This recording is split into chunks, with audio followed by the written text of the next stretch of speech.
বহুদিন আগের কথা, কত বছর আমরা জানি না। একজন প্রতাপশালী বাদশা ছিল, এখনকার বিশ্ব নেতাদের মতোই পরাশক্তি, ওই যে আসহাবুল কাহাফের মতো, বা ওই নমরুদের মতো, বা ওই যে ফেরাউন তার মতো একজন প্রতাপশালী বাদশা ছিল। তার অধীনে একজন বড় জাদুকর ছিল। কি ছিল? আচ্ছা, মজা আছে, ভালো করে বোঝেন। একটা বড় জাদুকর ছিল। এখনো কিন্তু বহু কান্ট্রি এই জাদুবিদ্যার চর্চা করে, আপনারা জানেন। ভিতরে ভিতরে জাদুবিদ্যার চর্চা এখনো চলছে। আর এই জাদু সত্য, জাদু সত্য, চোখের বদনজরও সত্য। সায়েন্স বিশ্বাস করুক না করুক, এগুলো সত্য, কারণ কোরআন বলেছে সত্য, ব্যাস সত্য।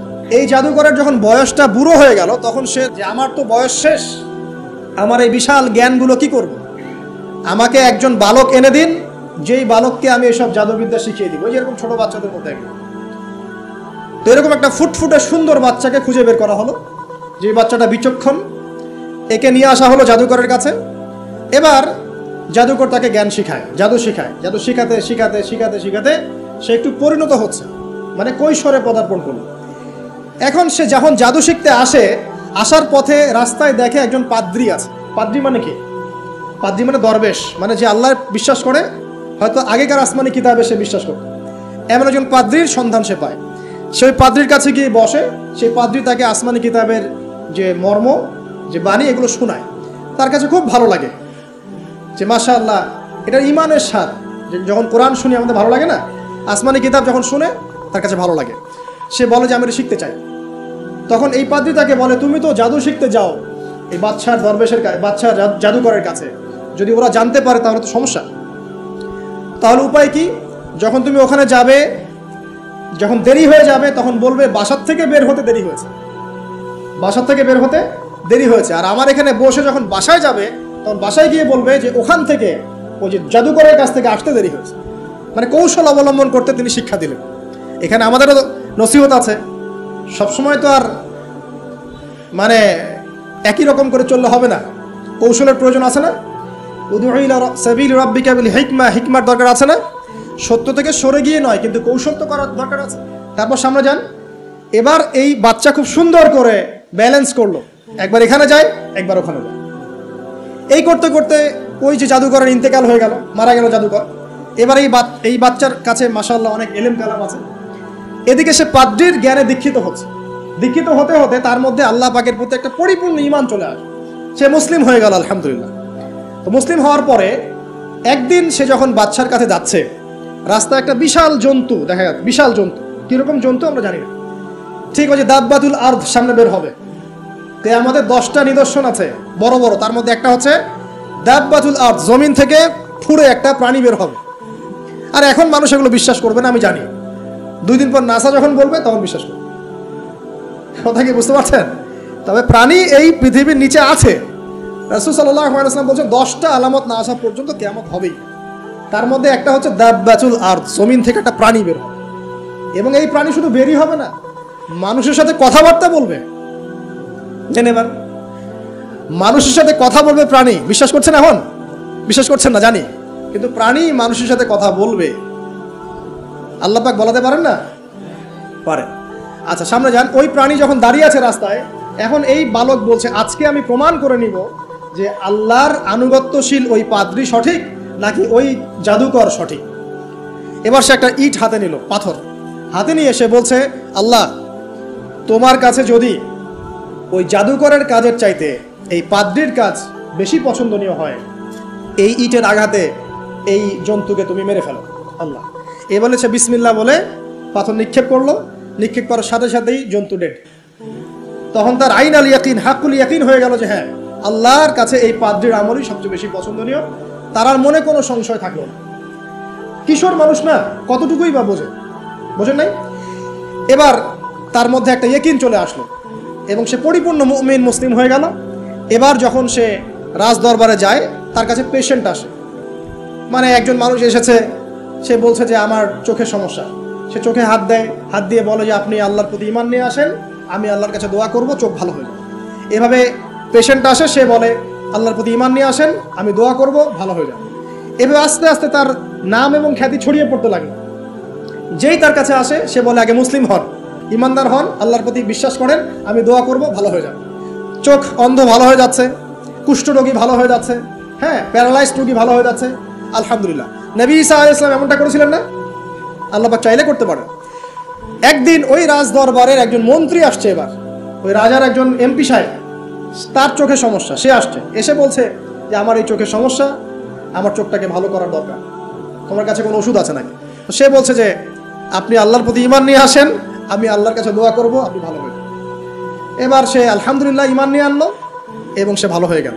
এই ভালো হয়ে যাওয়ার পরের দিন যখন সে আবার ওই পার্লামেন্টে গিয়েছে আর কি, ওদের তৎকালীন রাজদরবারে, এবার রাজা ওকে দেখে বলছে যে তোমার তো চোখ অন্ধ ছিল, কিভাবে শেফা লাভ করলো? তো সে বলে না কিভাবে শেফা লাভ করলো, সে বলতে চাচ্ছে না, কারণ সে আজ করছে যে বললে সমস্যা হবে। এক পর্যায়ে তাকে খুবই পিটুনি দেওয়া হচ্ছে, রিমান্ডে নিয়ে গিয়ে কঠিন মাইর দেওয়া হচ্ছে। এক পর্যায়ে সে মারের যন্ত্রণা সহ্য করতে না পারে বলে ফেললো যে ওই বাচ্চা, তার কাছে গিয়ে আমি আরোগ্য লাভ করেছি এবং সে আমাকে বলেছে যে তার রবের প্রতি ঈমান নিয়ে আসতে, তাহলে আমি শেফা লাভ করব। এই বাচ্চা এখন বলছে ফেরাউনের মতো যে আয়না রব্বুকুমুল আ'লা, আমি তো তোমাদের রব, নমরুদের মতো আমি তো তোমাদের রব, ঠিক আছে, আমি ছাড়া তোমাদের কে রব আছে? মা আলিমতু লাকুম মিন ইলাহিন গায়রি, মা আলিমতু লাকুম মিন ইলাহিন গায়রি, আমি তো জানি না যে আমি ছাড়া তোমাদের কোনো ইলাহ আছে। এবার এই লোকটাকে হত্যা করা হলো, এই এমপি সাহেবকে হত্যা করা হলো, বিকজ সে ঈমান নিয়ে আসে। এবার সেই বালককে ডেকে আনা হচ্ছে, বলা হচ্ছে বলো তুমি নাকি তোমার রবের নাম দিয়ে মানুষের ট্রিটমেন্ট করা শুরু করেছো? তখন সেই বালক বলছে হ্যাঁ, আমি এক আল্লাহর প্রতি বিশ্বাস করি এবং তার রাসূলের প্রতি বিশ্বাস করি, তার প্রেরিত আসমানি কিতাবে বিশ্বাস করি। এখন রাজা বলছে আমি ছাড়া তোমাদের কোন ইলাহ আছে আমি তো জানি না।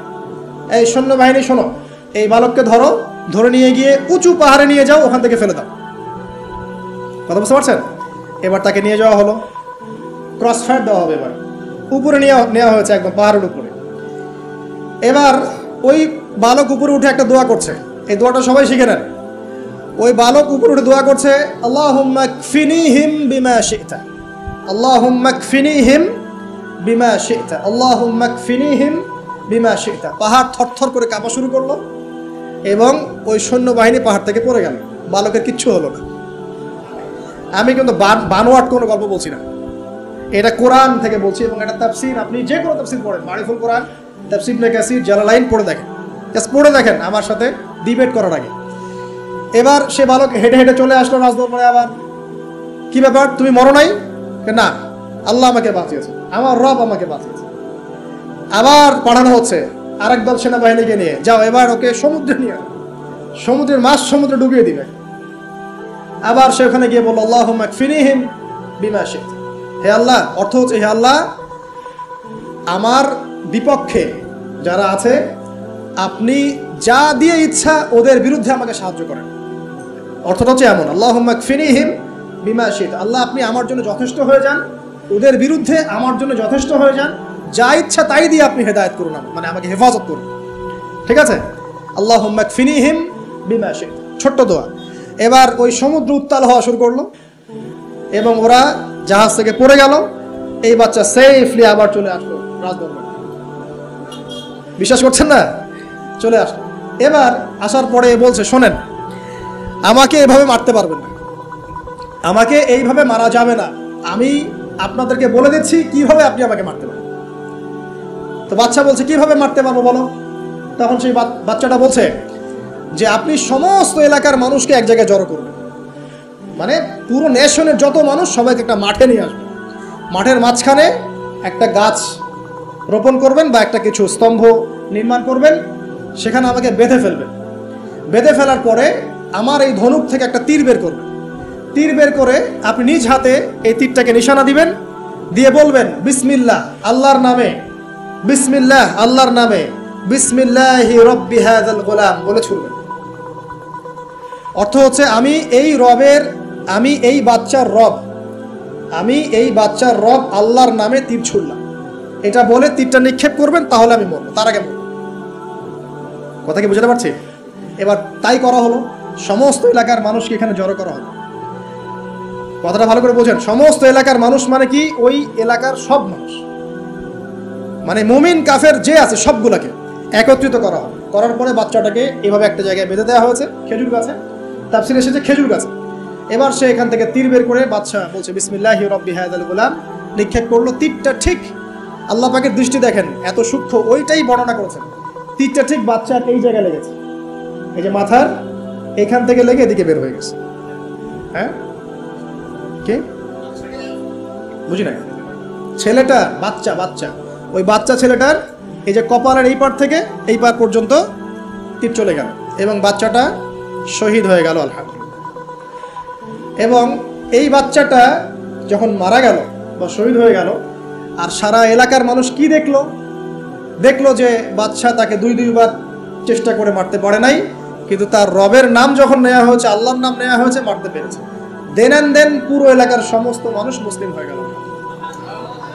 একজন বাচ্চার জীবনের বিনিময়ে সমস্ত এলাকার মানুষ ইসলামের হেদায়েত পেয়ে গেল আলহামদুলিল্লাহ। এবার বাচ্চার মাথা তো আরো খারাপ, একটাকেই সামলাতে পারছিলাম না, এবার তো সমস্ত এলাকার মানুষ মুসলিম হয়ে গেছে। এখন কি করবেন?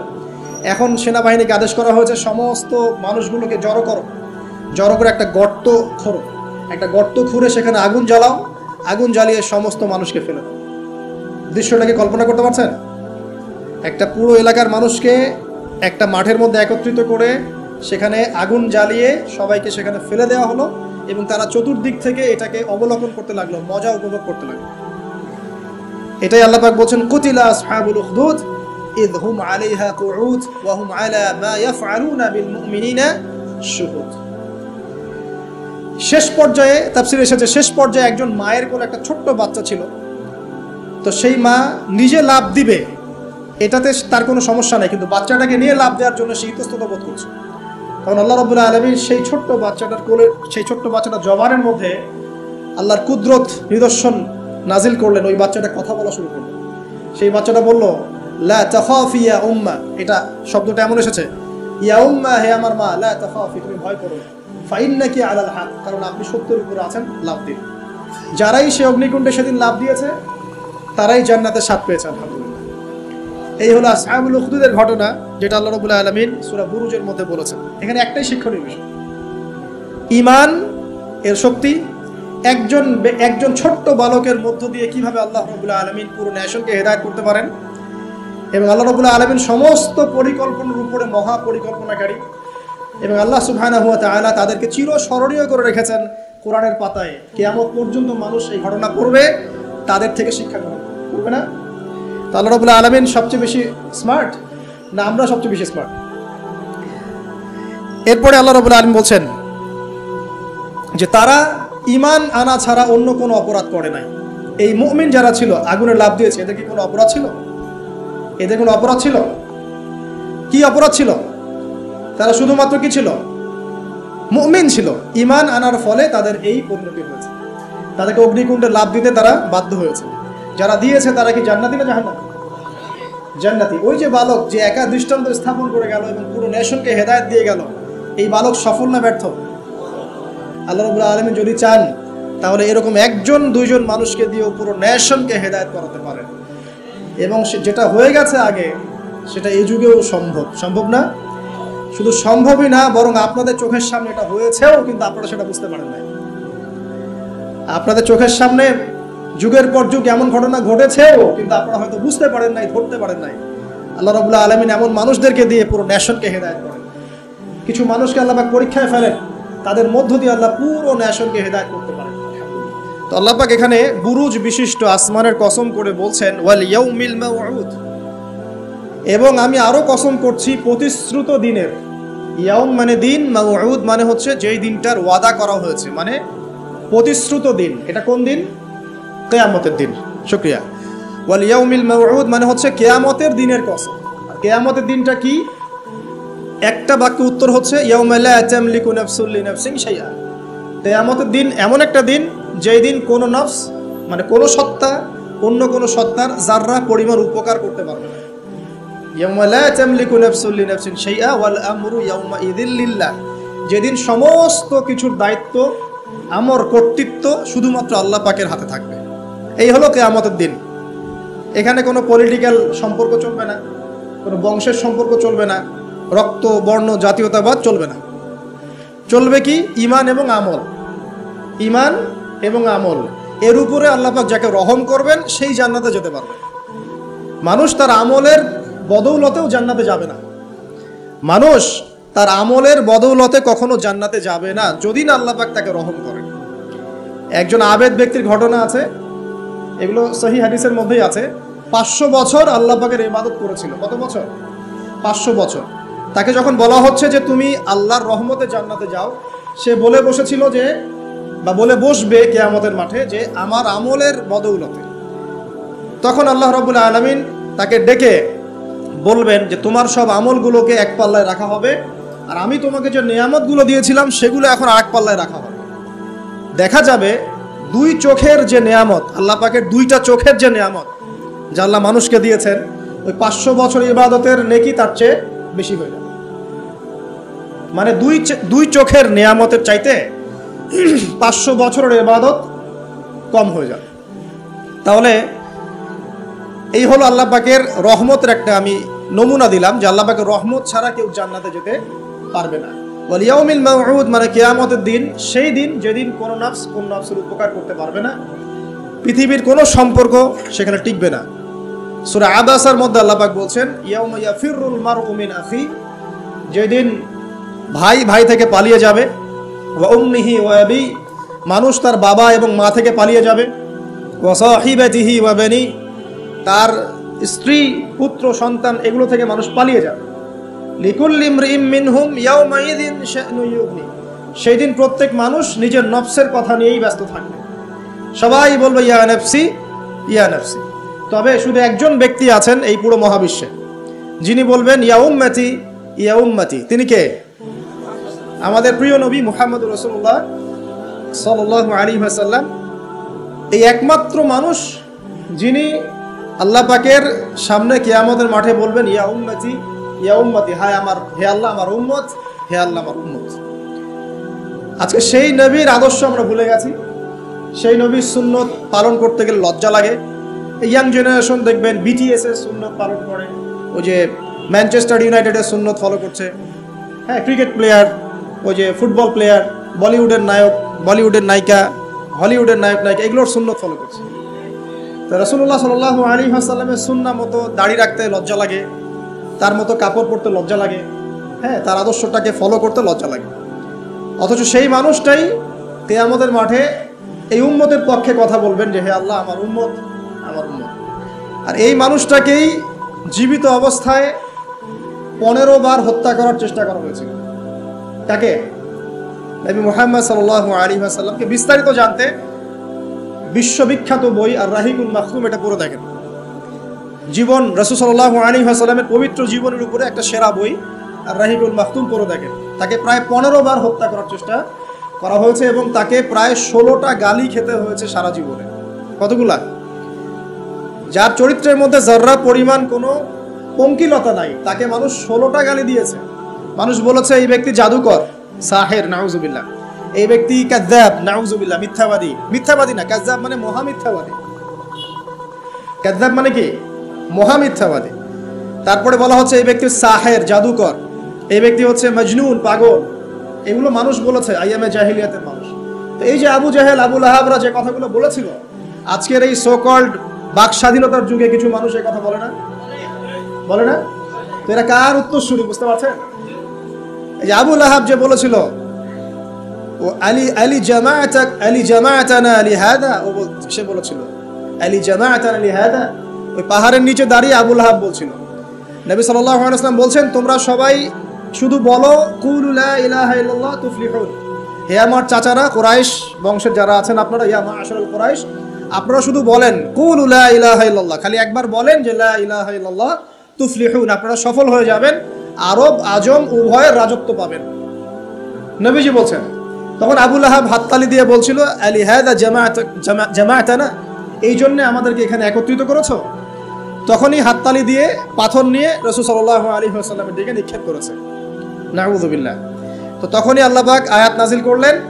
কোন আয়াত? তাব্বাত ইয়াদা আবি লাহাবিন ওয়া তাব, ধ্বংস হোক আবু লাহাবের দুই হাত, যে দুই হাত দিয়ে সে পাথর নিক্ষেপ করেছে, ওয়া তাব, এবং সে নিজেও ধ্বংস হোক। দেখেন, কিয়ামত পর্যন্ত কোরআন থাকবে না, এই সূরাটা থাকবে না। তো কিয়ামত পর্যন্ত মানুষ কোরআন তেলাওয়াতের মধ্য দিয়ে আবু লাহাবকে গালি দিবে, দিবে না? কিয়ামত পর্যন্ত মানুষ কোরআন তেলাওয়াতের মধ্য দিয়ে আবু লাহাবকে কিন্তু অভিসম্পাত করতে থাকবে যে তুমি ধ্বংস হও, তোমার 2 হাত ধ্বংস হোক। এই হলো নবী সাল্লাল্লাহু আলাইহি ওয়াসাল্লামের শান। তাকে কষ্ট দিচ্ছে মানুষ, বলছে যে মুহাম্মদ সাল্লাল্লাহু আলাইহি ওয়াসাল্লাম এমন ব্যক্তি যার সন্তান জীবিত থাকে না, পুত্র সন্তান জীবিত থাকে না।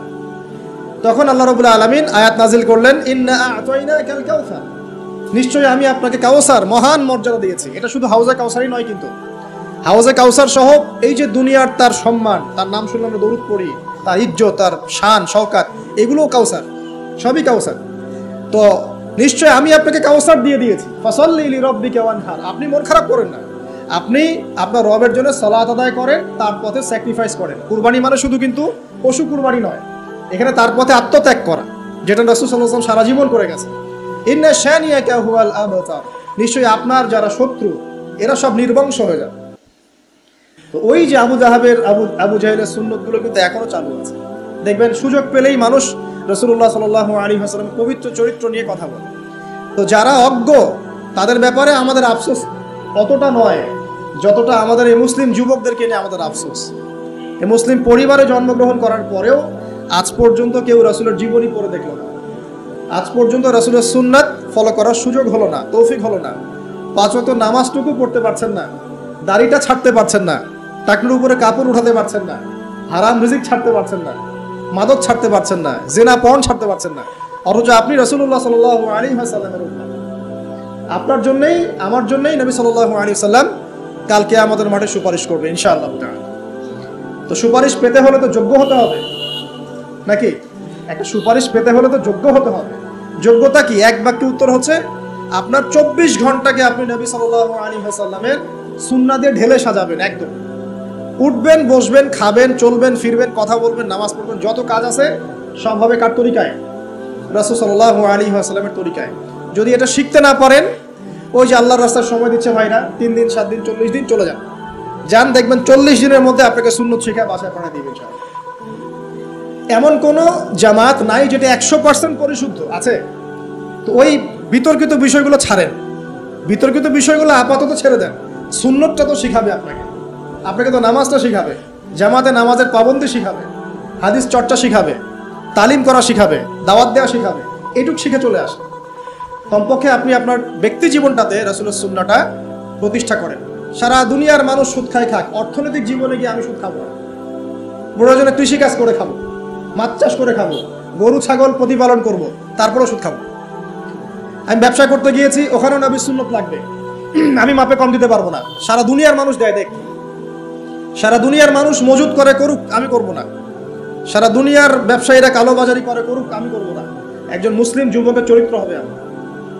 চাকরি করতে গিয়েছেন, চাকরি করা অবস্থায় যদি দেখেন যে হ্যাঁ আপনি নীতি নৈতিকতা বজায় রেখে করতে পারছেন, আলহামদুলিল্লাহ। যদি দেখেন এখানে আপনি ইসলামে টিকতে পারছেন না, রিজাইন দিয়ে চলে আসেন, এসে নিজস্ব প্রজেক্ট তৈরি করেন। এমন অনেক মানুষকে আমরা চিনি যারা বড় বড় চাকরি ছেড়ে দিয়ে, হারাম চাকরি ছেড়ে দিয়ে কৃষিকাজ করেছে, করে আল্লাহ পাক তাদেরকে আমি স্বাবলম্বী করেছে। রিজিক কার হাতে ভাই? আল্লাহর হাতে। আর কোরআনে কিন্তু বেশি থেকে বেশি কৃষিভিত্তিক অর্থনীতির কথাই বলা হচ্ছে। দেখবেন কোরআন পড়ে দেখবেন বেশি থেকে বেশি কৃষিভিত্তিক অর্থনীতির কথাই বলা হচ্ছে এবং ব্যবসার কথা বলা হচ্ছে। এর মানে এই না আপনি চাকরি করতে পারবেন না, পারবেন। যদি আপনি চাকরি করা অবস্থায় কোরআন সুন্নাহ ফলো করতে পারেন, আলহামদুলিল্লাহ। যদি না পারেন, প্রতিবন্ধকতা থাকে, একেবারেই পারছেন না, দেয়ালে পিঠ থেকে যাচ্ছে, ছেড়ে দেন। পরকালটাকে ইহকালের জন্য নষ্ট করেন না। আল্লাহ পাক বোঝার তৌফিক দান করুন। এবার সমাজ চালাবেন, এখানেও রাসূলের সুন্নাহ প্রয়োজন আছে। মন গড়া সুন্নত দিয়ে সমাজ সংস্কার হবে না, রাসূলের সুন্নত দিয়েই সমাজ সংস্কার হবে ইনশাআল্লাহ তাআলা। দাওয়াতি কাজ করব, সেখানেও রাসূলের সুন্নত লাগবে। মন গড়া স্টাইলে দাওয়াতি কাজ করা যাবে না। যেটা বলবো, যেটা করব, যেটা মানুষের জন্য কল্যাণকর মনে করবো, এটা রাসূলের পক্ষ থেকে দলিল থাকতে হবে। আল্লাহ পাক আমাদেরকে বোঝার তৌফিক দান করুন, আমিন। এবং এখানে শৈথিল্যতা প্রদর্শন করা যাবে না দাওয়াতের ক্ষেত্রে। গোল আলু মার্কা সব তরকারিতেই চলে, এমন চললে হবে না। আবার খুব চরমপন্থী, মানে পান থেকে চুন খসলেই একজনকে খারেজি ফতোয়া দিয়ে একদম ভিতরে ঢুকাই দিচ্ছে, এইসব চলবে না। মধ্যমপন্থী তরিকা লাগবে। ওয়াকাযালিকা জাআলনাকুম উম্মাতান ওয়াসাতা, আল্লাহ পাক বলছেন এভাবেই আমি তোমাদেরকে মধ্যমপন্থী উম্মত করেছি। মধ্যমপন্থী উম্মত, যারা শৈথিল্যতা প্রদর্শন করবে না, আবার চরমপন্থীও হবে। চরমপন্থায় কি কোনো লাভ হয়? চরমপন্থায় কি ইসলামের উল্টা ক্ষতি হচ্ছে? আবার শৈথিল্যতাবাদী ওই আকীদায় চলে গেলে সমস্যা। তখন দেখা যাবে হারাম হালাল সব গোলায় ফেলছেন, আর একটা গোলালু মার্কে কনসেপ্ট নিয়ে কবরে যাওয়া লাগতেছে। আল্লাহ পাক বোঝার তৌফিক দান করুন, আমিন। তো এক কথায় প্রিয় ভাইয়েরা, ওই কিয়ামতের মাঠে রাসূলুল্লাহ সাল্লাল্লাহু আলাইহি ওয়াসাল্লামই একমাত্র সত্তা যিনি পুরো উম্মার জন্য সুপারিশ করবেন ইনশাআল্লাহ। তো সেই সুপারিশ পাওয়ার যোগ্য হতে হলে আমাদের চলনে বলনে কথায় কাজে ব্যবসা অর্থনীতি সব ক্ষেত্রে রাসূলের সুন্নাহকে সর্বোচ্চ অগ্রাধিকার দিতে হবে। অনেক আদর্শের কথা আমরা বলি, সবচেয়ে সেরা আদর্শ মুহাম্মদ সাল্লাল্লাহু আলাইহি ওয়াসাল্লাম, তার আদর্শের উপরে কোনো আদর্শ নাই। অতএব এই আদর্শটাকে মনে প্রাণে ধারণ করা, লালন করা, মনে মননে ধারণ করে বাস্তবে ইমপ্লিমেন্ট করা। আল্লাহ পাক আমাদেরকে তৌফিক এনায়েত করুন, আমিন। তো প্রিয় ভাইরা, কিয়ামতের মাঠ সম্পর্কে অনেক ভয়াবহ চিত্র আছে, আজকে আমি সেটা বলার সুযোগ পাচ্ছি না। এতটুকু বলবো যে এটা হচ্ছে ন্যায় বিচারের মাঠ। এখানে যাররা পরিমাণ বান্দার হক নষ্ট করে পার পাওয়া যাবে না। আল্লাহ পাকের সাথে জড়িত হাজারটা পাপ থাকলেও আল্লাহ পাক মাফ করতে পারেন, ঠিক আছে, কিন্তু বান্দার সাথে জড়িত হক থাকলে বান্দার কাছেই ক্ষমা নিতে হবে। আর একটা পাপ নিয়ে কবরে যাওয়া যাবে না, একটা পাপ, সেটা কি? সেটা হলো শিরকের পাপ। শিরিকের পাপ নিয়ে কবরে যাওয়া যাবে না। বেঁচে থাকতেই শিরিকের সাথে সম্পৃক্ত যত আকীদা আমল আছে তওবা করতে হবে, ছাড়তে হবে। আল্লাহ রাব্বুল আলামিন আমাদেরকে শিরিক এবং কুফর থেকে হেফাজত করুন, আমিন। আল্লাহ পাকের পরের আয়াতে বলছেন ওয়া শাহিদিন ওয়া মাশহুদ। একটা চমৎকার ঘটনা আসবে সামনে ইনশাআল্লাহ, মনোযোগ ধরে রাখেন। আল্লাহ বলছেন ওয়া শাহিদিন ওয়া মাশহুদ, আমি আল্লাহ কসম করছি শাহেদের এবং মাশহুদের। শাহেদ কি? তাফসীরের কিতাবে এসেছে শাহেদ মানে হচ্ছে জুমার দিন। কোন দিন? জুমার দিন। এই যে দেখেন, জুমার দিনে মুসলিমদের একটা কাজ কমন, সেটা হলো গোশতের দোকানে দাঁড়িয়ে গরুর গোশত কেনা। সকাল সকাল দেখবেন জুমার দিনে হাজির কসাইয়ের দোকানে, আজকে জুমার দিন গরু খাইতেই হবে, নাকি ভাই? কথাটা কি ঠিক না বেঠিক? দেখবেন শহরের যতগুলো কসাইখানা আছে সকাল সকাল হাজির, জুমার দিন গোশত খাইতে হবে। অথচ জুমার দিনটা এত ইম্পর্টেন্ট, এই দিনে দোয়া কবুল হয়। যে কোনো দোয়া আল্লাহর কাছে চাবেন কবুল হবে। এই দিনে সূরা কাহাফ পড়তে হয়, এই দিনে তাড়াতাড়ি মসজিদে আসতে হয়, গোসল করে সুগন্ধি মেখে সুন্দর কাপড় পরে ইমামের কাছাকাছি এসে বসতে হয়। তাহলে প্রত্যেক কদমে 1 বছরের রোজা, 1 বছরের তাহাজ্জুদের নেকি হয়। তো জুমার দিন খুবই ইম্পর্টেন্ট। দেখবেন জুমার দিনে কি করে? গরুর গোশত খাবে, খাওয়াই লাগবে। মুরগি খাওয়া তো যাবেই না, সবজি খাওয়া যাবেই না, ঠিক আছে। তারপরে স্ত্রী সন্তান বউ বাচ্চাকে নিয়ে সকাল সকাল বের হয়ে চলে গেলাম, সারা বিকেল ঘুরতেছি, রাত্রে ঘুরতেছি, সন্ধ্যায় ঘুরতেছি। মানে ওই দিনটা দেখবেন গান বাজনা, পার্টি, এই বিয়ের অনুষ্ঠান, এই জন্মদিন, এই ওরিয়েন্টেশন, এই অমুক তমুক সব জুমার দিনে। অথচ জুমার দিনটাকে আল্লাহ পাক দিয়েছেন ওয়া শাহিদ, সাক্ষ্যদাতা। মানে জুমার দিন আপনাকে সাক্ষী দিবে যে আপনি এই দিন কি করেছেন। জুমার দিনের কাজগুলো পড়ে নেবেন বই থেকে, আল্লাহ পাক তৌফিক দান করুন, আমিন। ওয়া মাশহুদ, এবং মাশহুদের কসম করছি। মাশহুদ কি? মাশহুদ মানে আরাফার দিন। কোন দিন? আরাফার। এটা কোন দিন? যুব সমাজকে জিজ্ঞাসা করেন, বলতে পারবে না আরাফার দিন কোন দিন।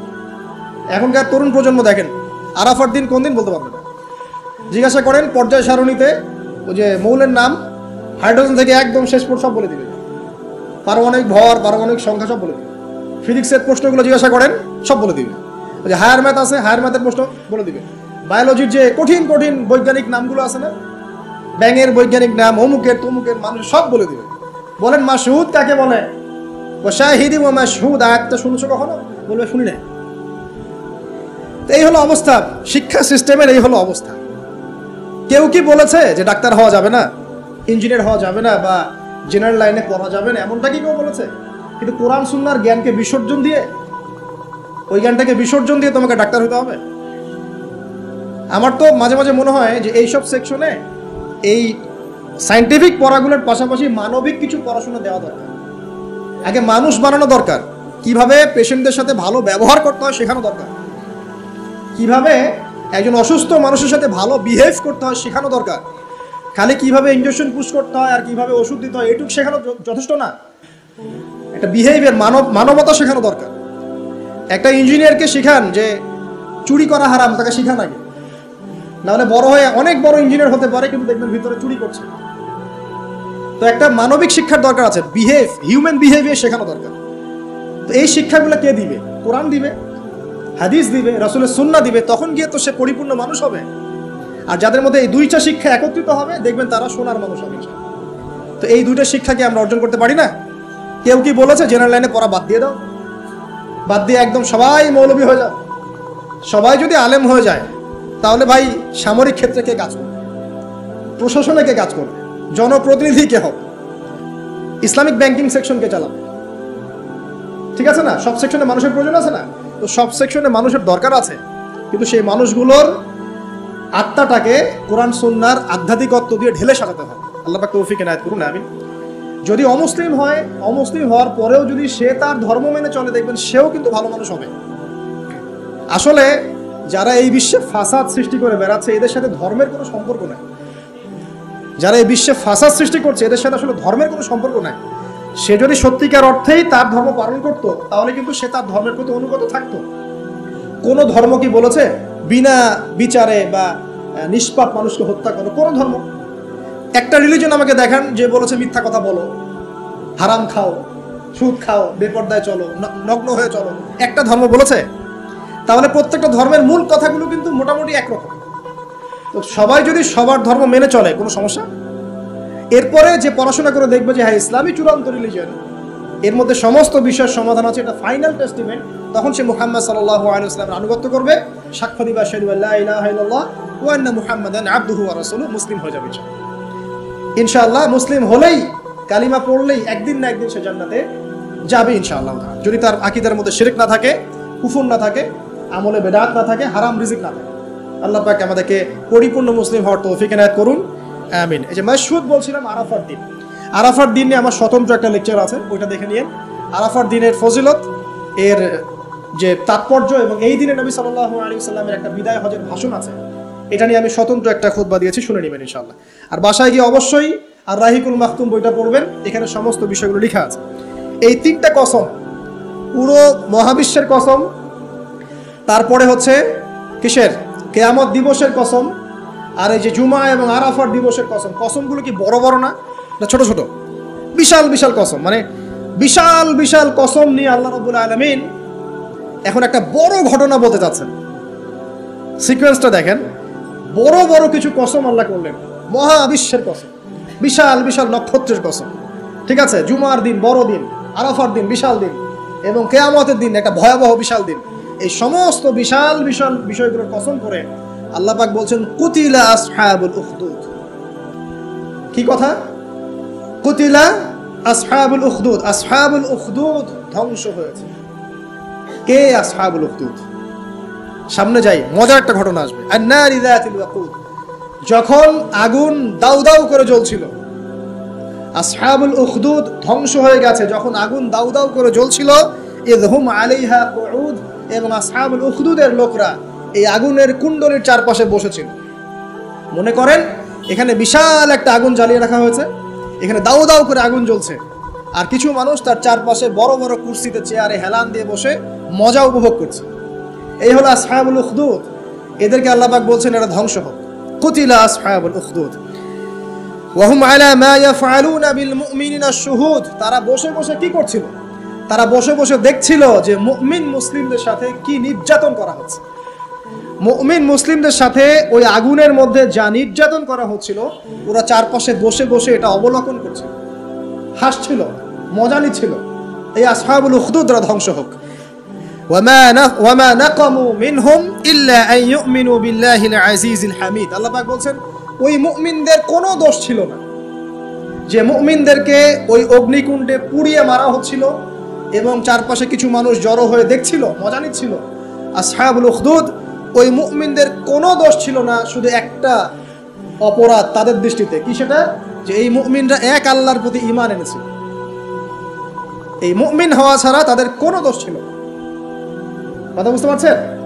এবার চলে আসেন এখানে কিভাবে আসলাম। বহুদিন আগের কথা, কত বছর আমরা জানি না। একজন প্রতাপশালী বাদশা ছিল, এখনকার বিশ্ব নেতাদের মতোই পরাশক্তি, ওই যে আসহাবুল কাহাফের মতো, বা ওই নমরুদের মতো, বা ওই যে ফেরাউন তার মতো একজন প্রতাপশালী বাদশা ছিল। তার অধীনে একজন বড় জাদুকর ছিল। কি ছিল? আচ্ছা, মজা আছে, ভালো করে বোঝেন। একটা বড় জাদুকর ছিল। এখনো কিন্তু বহু কান্ট্রি এই জাদুবিদ্যার চর্চা করে, আপনারা জানেন। ভিতরে ভিতরে জাদুবিদ্যার চর্চা এখনো চলছে। আর এই জাদু সত্য, জাদু সত্য, চোখের বদনজরও সত্য। সায়েন্স বিশ্বাস করুক না করুক, এগুলো সত্য, কারণ কোরআন বলেছে সত্য, ব্যাস সত্য। জিন সত্য নাকি মিথ্যা? ফেরেশতা সত্য না মিথ্যা? কবরের আযাব সত্য না মিথ্যা? এগুলো তো চোখে দেখা যায় না, বিশ্বাস করলেন কিভাবে? এই চোখে দেখা যায় না বিশ্বাস করেছেন বলেই তো আপনি মৌলবাদী। চোখে দেখা যায় না, অহেতুক বিশ্বাস করছেন, অতএব আপনি একজন মৌলবাদী মানুষ। বুঝতে পারছেন? তো এই বিষয়গুলো বিশ্বাস না করলে কি আপনি মুমিন হতে পারবেন? আচ্ছা, কবরের আযাব সত্য না মিথ্যা আমরা বিশ্বাস করেছি, তোমরা মরার পরে বিশ্বাস করো। আমরা মরার আগেই বিশ্বাস করেছি, তোমরা মরার পরে বিশ্বাস করো। তারপর তোমরা পাক্কা মৌলবাদী হয়ে যাবে। যখন মরার পরে যখন কঠিন কবরের আযাব শুরু হবে, দেখবা যে আইন আল ইয়াকিন। ইয়াকিন কয়েক প্রকার হয়। একটা হচ্ছে আপনার আইন আল ইয়াকিন, হাক্কুল ইয়াকিন, এরকম কথা আছে কোরআনে। মানে আইন আল ইয়াকিন মানে চোখে দেখলাম এবার বিশ্বাস করব। রব্বানা আবসারনা ওয়া সামি'না ফারজি'না না'মাল সালিহান ইন্না মুকিনুন।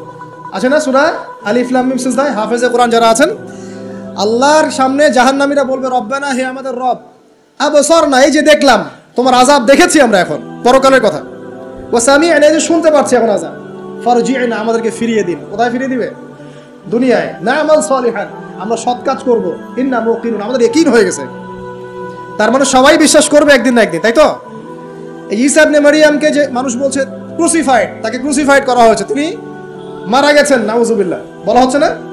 আচ্ছা, ঈসা ইবনে মারইয়াম যখন নেমে আসবেন সবাই বিশ্বাস করবে না?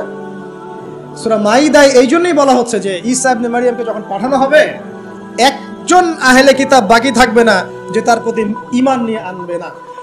এমন একজন মানুষ তখন খুঁজে পাওয়া যাবে না যে তার প্রতি ঈমান আনবে না, আহলে কিতাবদের মধ্যে। ঈসা ইবনে মারইয়ামকে ক্রুসিফিকশন করা হয় নাই। ঈসা ইবনে মারইয়ামকে আল্লাহ রাব্বুল আলামিন তার কাছে উঠিয়ে নিয়েছেন। আর যে আল্লাহ পুরো মহাবিশ্ব চালাতে পারেন, সে একজন মানুষকে উঠাতেই পারেন। এটার এমন কি বিষয় যে আল্লাহ রাব্বুল আলামিন আপনার দেহের মধ্যে রূহ রেখে দিয়েছেন, তার হুকুমে বের হয়ে চলে যাবে। সে আল্লাহ রাব্বুল আলামিন রাসূল সাল্লাল্লাহু আলাইহি ওয়াসাল্লামকে মেরাজে উঠিয়েও নিতে পারেন। সিম্পল। শেষ করি, সূরাটার সামনে যাই। আল্লাহ রাব্বুল আলামিন এরপর যেটা বলেছেন যে ইন্নাল্লাযীনা, ওদের পরিণতি কি হবে যারা এই কাজটা করলো? ইন্নাল্লাযীনা ফাতানুল মুমিনিনা ওয়াল মুমিনাত সুম্মা লাম ইয়াতুবু ফালাহুম আযাবু জাহান্নাম। যারা মুমিনদের সাথে এমন নির্যাতন করলো, কি করলো? আগুনে পুড়িয়ে জীবন্ত মেরে ফেললো। যারা মুমিনদের সাথে এমন দৃষ্টান্ত স্থাপন করলো, নির্যাতন করলো, ফিতনায় ফেললো এবং তওবা করে ফিরেও আসলো না, আল্লাহ পাক বলছেন নিশ্চয়ই তাদের জন্য যন্ত্রণাদায়ক শাস্তি আছে জাহান্নামে। ওয়ালাহুম আযাবুল হারিক, এবং তাদের জন্য মর্মান্তিক শাস্তি অপেক্ষা করছে। তাদের জন্য যারা মুমিনদেরকে ফিতনায় ফেলেছে, কষ্ট দিয়েছে, নির্যাতন করেছে, নিপীড়ন করেছে। তারপর আল্লাহ পাক বলেছেন ইন্নাল্লাযীনা আমানু ওয়া আমিলুস সালিহাত লাহুম জান্নাতুন তাজরি মিন তাহতিহাল আনহার। আর যারা এই পরীক্ষায় উত্তীর্ণ হয়ে গেল, যাদেরকে আসহাবুল উখদুদরা ফেলে দিল গর্তে, যারা আগুনে লাফ দিল, অগ্নি পরীক্ষা দিল, আল্লাহ পাক বলেন এরা সফল হয়েছে, এরা জান্নাতে যাবে যার তলদেশ দিয়ে নহর সমূহ প্রবাহিত হচ্ছে। আলহামদুলিল্লাহ। ওয়াযালিকাল ফাওজুল কাবীর, আর এটা হচ্ছে সবচেয়ে বড় সাফল্য। এটাই হচ্ছে সাফল্যের চূড়ান্ত সংজ্ঞা। দুনিয়াতে আপনি কতটুকু খাচ্ছেন, পড়ছেন, কতটুকু ব্যবসা বাণিজ্য করছেন, কতটুকু স্ট্যাটাসের মালিক, এটা বড় কথা নয়। আপনি দিন শেষে জান্নাতে যেতে পারবো কিনা, এটাই বড় কথা। যদি জান্নাতে যেতে পারি, ইনশাআল্লাহ তাআলা আমরা সফল। যদি জান্নাতে যেতে ব্যর্থ হই, আল্লাহ না করুক, তাহলে আমাদের চেয়ে ব্যর্থ এই মহাবিশ্বের কোনো সৃষ্টি নাই। আল্লাহ পাক বোঝার তৌফিক এনায়েত করুন, আমিন। আল্লাহ পাক এরপরে বলছেন ইন্না বাতশা রাব্বিকা লাশাদীদ। জেনে রাখো, যারা আল্লাহর বিরোধিতা করবে, তার নবী, তার আসমানি কিতাব এবং দ্বীনের বিরোধিতা করবে, তাদের জন্য আল্লাহর শাস্তি আছে। এই শাস্তিটা প্রচন্ড কঠিন। ইন্না বাতশা রাব্বিকা লাশাদীদ, আল্লাহ পাকের শাস্তি প্রচন্ড কঠিন। আমরা একটা কনসেপ্ট লালন করি মাথায়, আল্লাহ পাক গফুর রহিম, রহমানুর রহিম, ঠিক আছে, তাই না? একই সাথে আল্লাহ পাক কিন্তু শাদীদুল ইকাব বলেন। আল্লাহ পাক একই সাথে কিন্তু কঠোর শাস্তিদাতাও বলেন।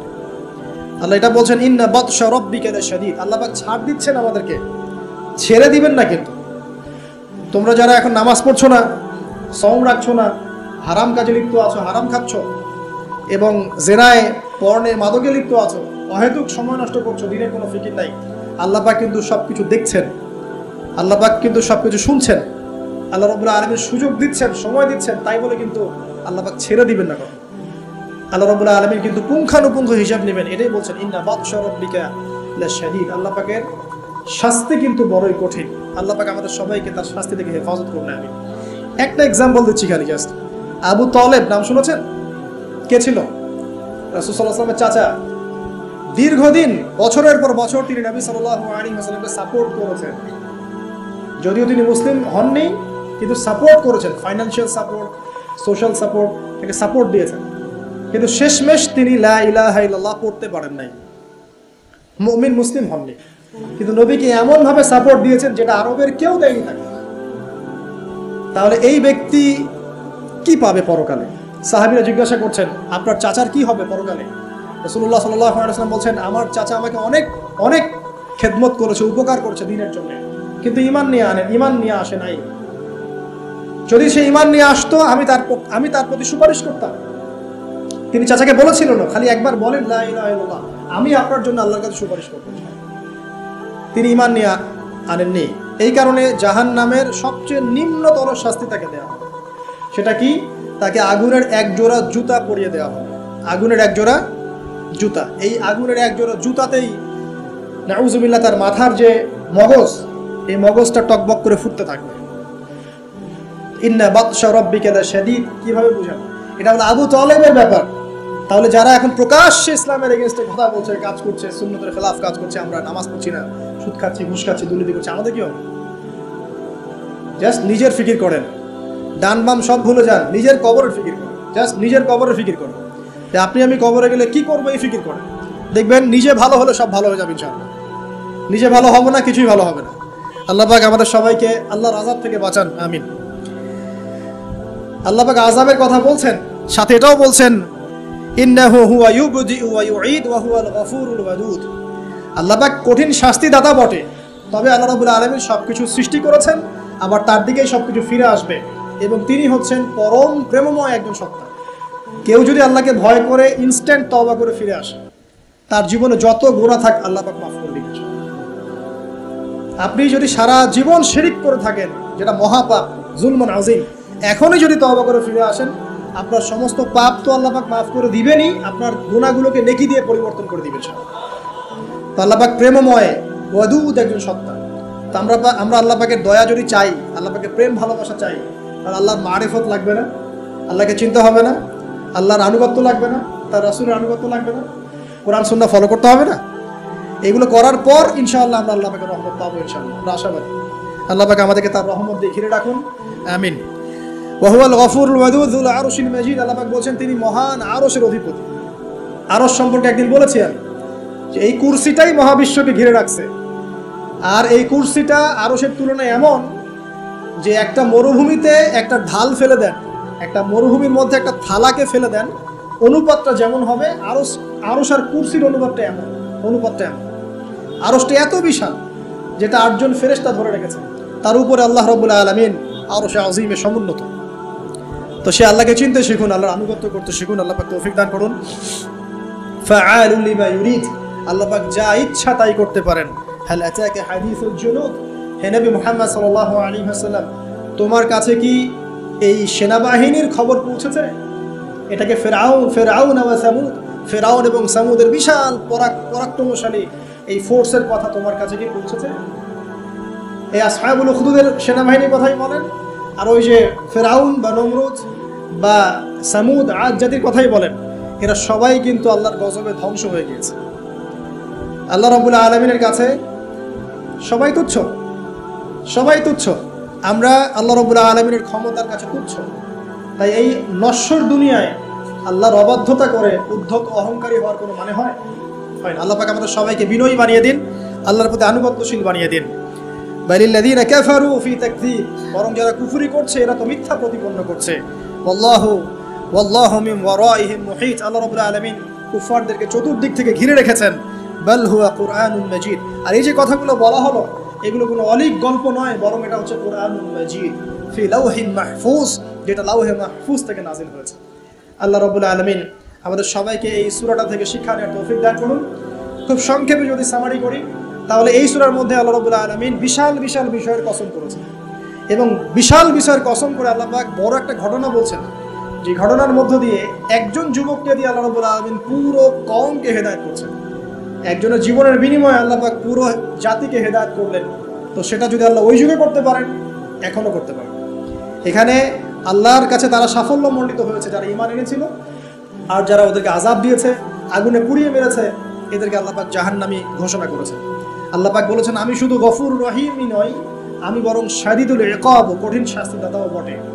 ইতিহাস ঘেটে দেখো, ফিরআউন, নমরুদ, যত বড় বড় জুনদের অধিকারী যারা ছিল, এদেরকে কিন্তু এই পৃথিবীতে সাস্টেইন করতে দেওয়া হয় নাই। যারা আল্লাহর আনুগত্য দাসত্ব করেছে এদেরকেই আল্লাহ রাব্বুল আলামিন সম্মানিত পুরস্কৃত করেছেন। যারা করে নাই, তাকযীবের মধ্যে ছিল, এদেরকে আল্লাহ পাক ধ্বংস করেছেন। আল্লাহ রাব্বুল আলামিন বলছেন শেষে গিয়ে, এগুলো কোনো অনেক গল্প কাহিনী নয়, বাল হুয়া কুরআনুন মাজিদ, এটা হচ্ছে সম্মানিত মহিমান্বিত কোরআন, ফি লাউহিন মাহফুজ, যেটা লাউহে মাহফুজ থেকে আল্লাহ রাব্বুল আলামিন পৃথিবীতে আমাদের জন্য নাযিল করেছেন। আল্লাহ সুবহানাহু ওয়া তাআলা আমাদের সবাইকে এই সূরাতুল বুরুজের মধ্যে যে ঘটনা, আসহাবুল উখদুদের ঘটনা, এখান থেকে শিক্ষা নেওয়ার তৌফিক এনায়েত করুন। আমিন। আল্লাহ পাক আমাদের সবাইকে প্রকৃত মুমিন মুসলিম হওয়ার তৌফিক দান করুন। আল্লাহ পাক আমাদের সবাইকে মধ্যমপন্থী হওয়ার তৌফিক দান করুন। রাসূলুল্লাহ সাল্লাল্লাহু আলাইহি ওয়াসাল্লামের সুন্নত মেনে চলার তৌফিক দান করুন। একই সাথে আমরা দোয়া করি আল্লাহ পাক তার শাস্তি থেকে আমাদেরকে হেফাজত করুন এবং তার রহমতে আমাদেরকে অলঙ্কৃত করুন। আল্লাহ রাব্বুল আলামিন যেন আমাদের সবাইকে মাফ করে দেন এবং কোরআনওয়ালা বানিয়ে দেন, সুন্নতওয়ালা বানিয়ে দেন, দ্বীনের জন্য কিছু করার তৌফিক আল্লাহ পাক দান করেন। আমিন। ঈমানের উপর দৃঢ়তা, ইস্তেকামা আল্লাহ পাক দান করেন। আমিন। আমি এই বলে আমার সংক্ষিপ্ত আলোচনা শেষ করছি। সুবহানাকা আল্লাহুম্মা বিহামদিকা, আশহাদু আল্লা ইলাহা ইল্লা আনতা, আস্তাগফিরুকা ওয়া আতুবু ইলাইক। আসসালামু আলাইকুম ওয়া রাহমাতুল্লাহি ওয়া বারাকাতুহু।